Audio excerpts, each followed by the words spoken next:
100 lang daw. Pili pa ako ng ibang prutas.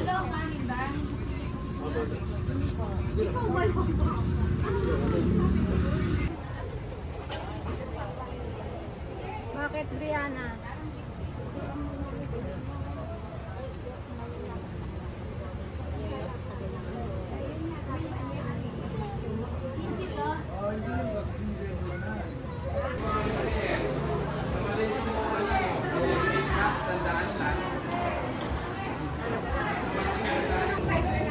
Yan, bili po muna tayo ng ulo ng maya-maya.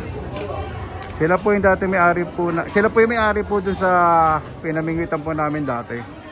Ito po yung pwesto po nila sa palengke.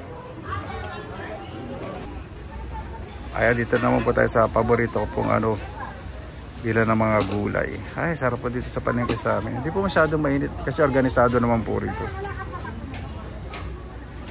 Pili po tayo ng ingredients para sa sinigang sabi. So, naku po, napakasarap.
Eh, mauubos siya pag naagaran.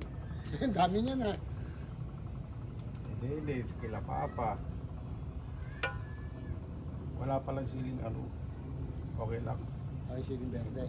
Magpatis na lang sila na may sili. Sarap. Sinigang sa miso.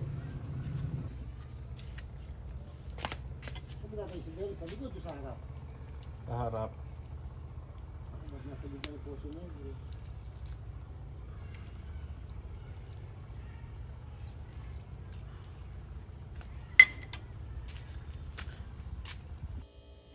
Mabuhay yan! Maraming salamat na naman po sa Panginoon. Nagkasama-sama na naman po tayo. Sana naman po ay safe po inyong araw. May parating po yatang low pressure area. Sana naman po magtuloy na bagyo. At sana safe po ang lahat. Bago pa tayo mag-umpisa, pasalamatan po muna natin ang Panginoon. Bueno, maraming salamat na po sa biyayang binigyan niyo po sa amin sa araw na ito. Naway puro pagpapakumbaba, pagmamahal, pagmamalasakal po isipin ng bawat sa napakasarap po kumilos na wala pong tinatanim na galit sa puso po ng bawat isa, Panginoon. Kaya na po bahala po sa amin, sinusuko na po namin sa inyo lahat sa kalan ng Jesus namin. O diba? Yung mga introduction po natin tahimik. Relax lang po tayo. Malinis naman po itong buko. Nakamay po tayo.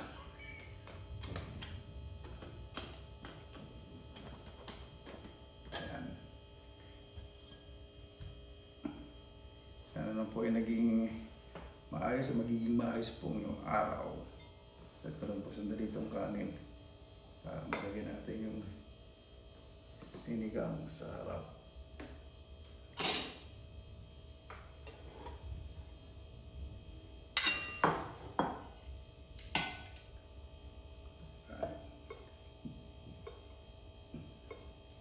Medyo magulan-ulan po yan, bigidlat na po sa labas. Dahil po yan sa low pressure.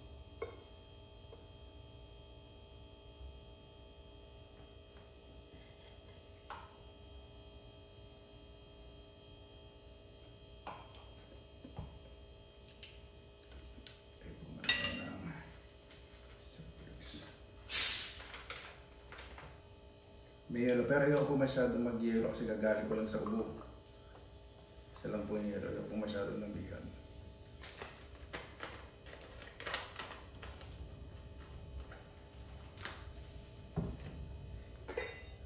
Kaya naging sa kaldero na lang po itong sa misok. Siyempre hindi ko naman po maubos yung isang talyasi, di ba? Hindi, binigay ko po yung kapatid ko sa kasila, papat nanay po. Napakasarap. Maya-maya, sinigang sa miso na maya-maya. Ganyan po pag nagsisigang, gusto po maraming gulay. Lalo na kung sariling ani po.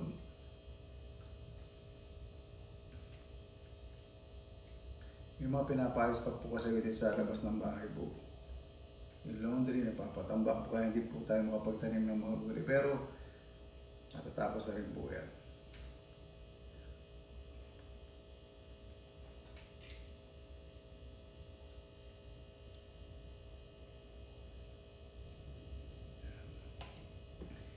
Napakabango talaga ng sinigang.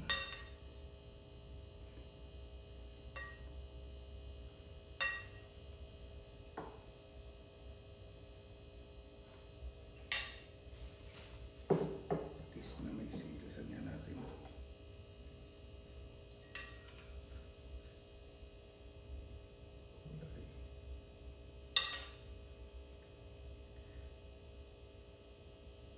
Kapag wala po mustasa ang sinigang sa miso, para pag may gulang ano.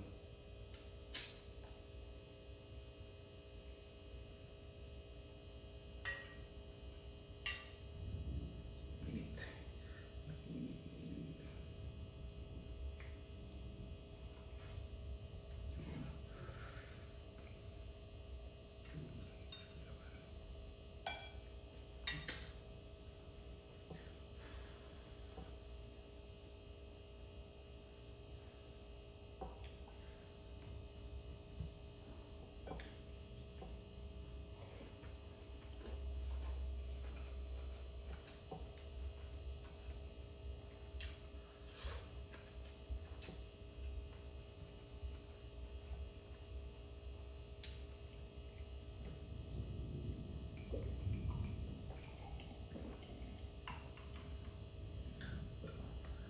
Narinig po medyo kumukulog-kulog.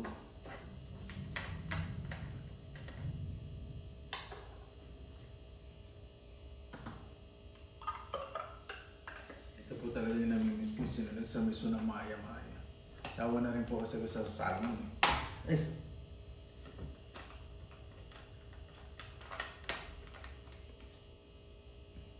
Kaya po siyempre sa Finland medyo mura po yung mga ulo ng saging sa pinamimigay na lang po. Oh.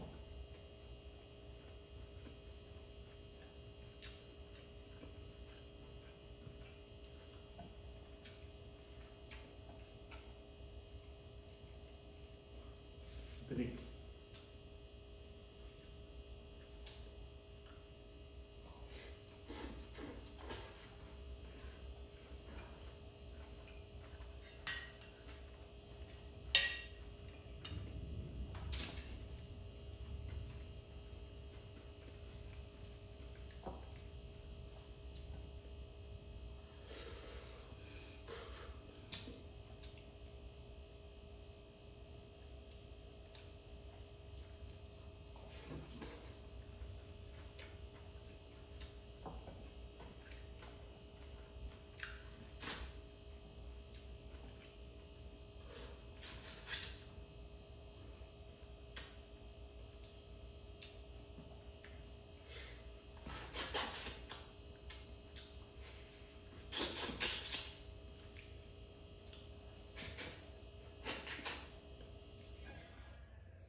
Yung mga alaga ko pong mga pusa sa aso ng ano po yung mga sa kapitbahay. Nagbalikan po dito. Miss po ako. Marinig niyo po yung pusa. Sa mga aso natin dito po sa harap ng bahay natutulog. Mainam na rin po yung para may bantay ako sa gabi.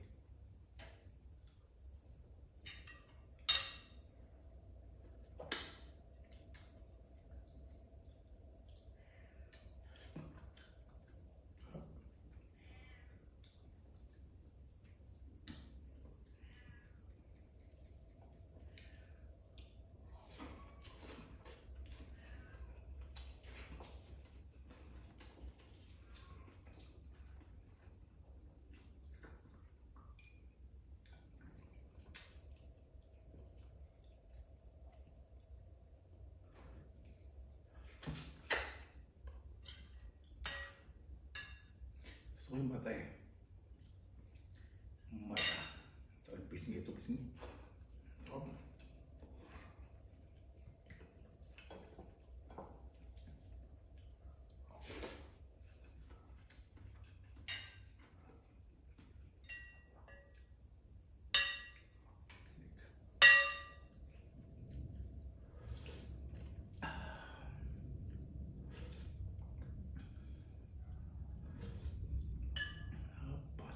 Sila sa miso sa Pilipinas, iba po talaga, ibang-iba to po, ibang-iba po talaga lasa. Dahil yung mga gulay din, fresh na fresh.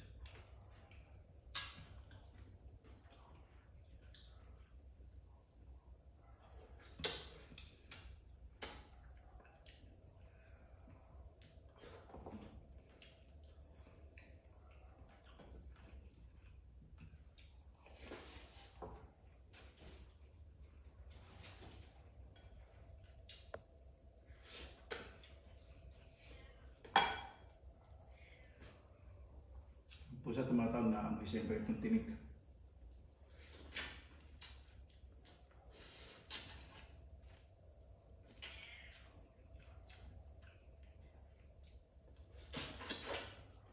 Tandaan po ako ng mga aso dito nung pagdating. Parang namiss ako ng mga aso ng kapitbahay. Tapos, andyan po sila sa harap ko. Tapos nung dumating ako, nasa harap ko lang sila. Nakaupo po, tinitingnan ako, nakakatuwa. Tapos at tambay po dun sa ilalim ng kanan, sabi po, titingnan lang po ako kung palalayasin mo siya.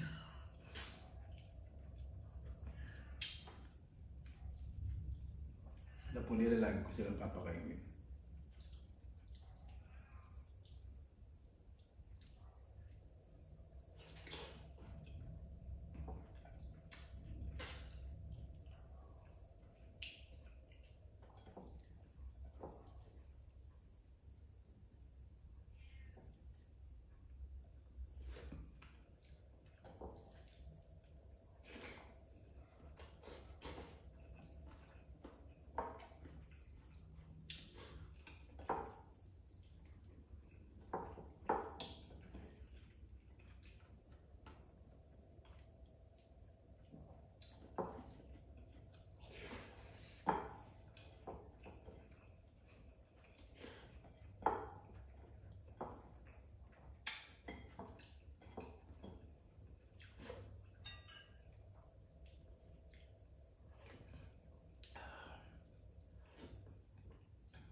mas ano kasi medyo may upo po ako kaya napakasarap po ng ganitong ulam.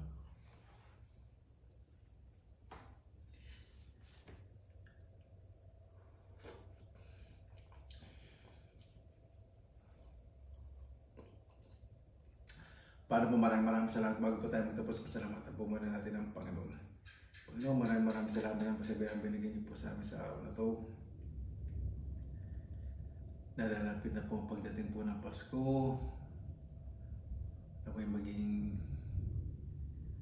Pasko sa puso ng bawat isa, ang pagmamahalan, pagbibigayan. Nasabi nga po, di ba?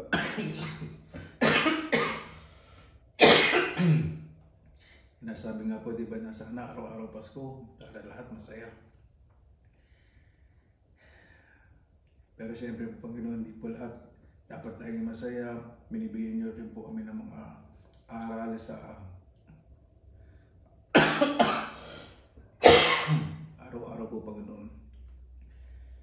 Kaya po bahala po sa amin, isusukra po namin sa inyo lahat. Turuan niyo po kami maging matatag sa araw-araw, Panginoon. Maraming salamat po, sinusukra po namin sa inyo at sa kanang Diyos sa amin. Paano po, maraming salamat na po sa inyong oras nila sa pinilang lakbay. Basta lagi po tayong positive vibes, good vibes. Excuse me. Pusog po talaga ako. God bless you po lagi, magandang araw. Laban lang.